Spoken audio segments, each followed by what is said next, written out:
Hello, this is Chidi Igwe, author of the book Taking Back Nigeria from 419, your Igbo teacher, Igbo Language and Cultural School online, www.igboteacher.com, chidi.igwe@gmail.com. In today's lesson, I am going to teach you the Igbo alphabet. You're going to learn the 36 letters that compose the Igbo alphabet that we use to form words, to pronounce words. You will learn the small letters and the capital letters. And for each of those 36 letters of the Igbo alphabet, you will learn a word or an expression that contains that sound or that letter. Most of the words and expressions that you'll be learning are parts of the human body. So as we are learning the alphabet, we are also learning parts of the body. Repeat after me. A, ahụ mmadụ. B, ubu, ubu mmadụ. Ch, ịchị ọchị. M na-achị ọchị. D, dede. Aha dede m bụ Emeka.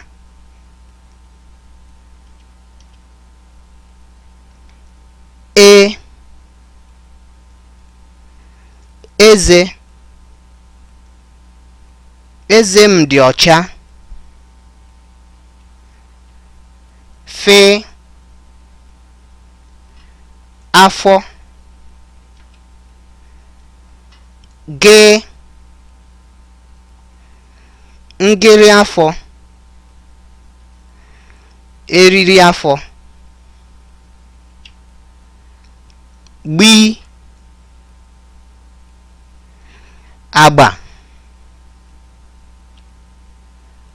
Gh, ịghọta ihe.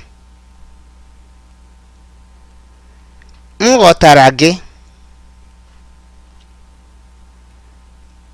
Gw,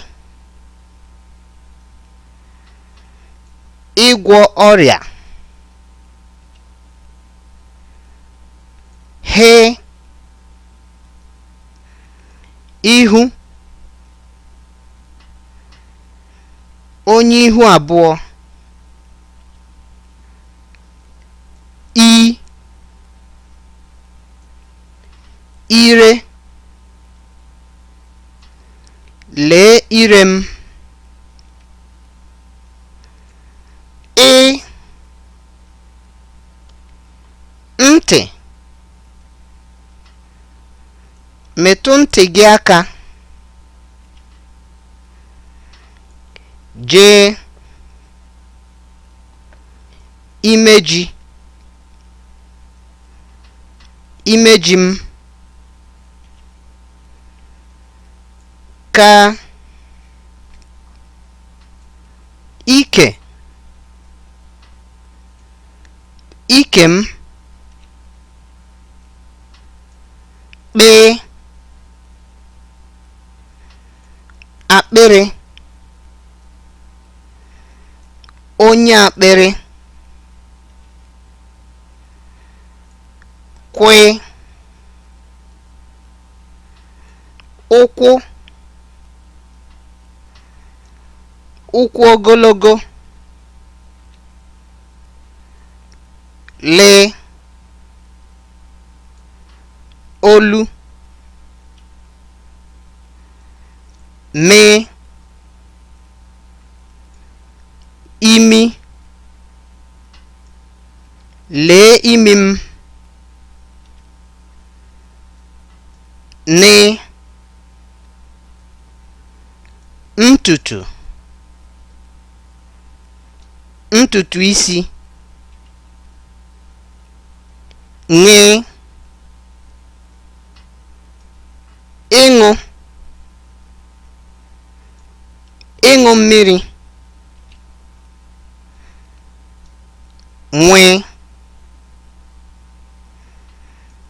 akpa nwamịrị akpa nwa nye anya iku anya o obi otele olu ọ afọ ọkpụkpụ mbọ p apa aka nku aka re ire si isi mkpịsị aka shi asha te ntị u ukwu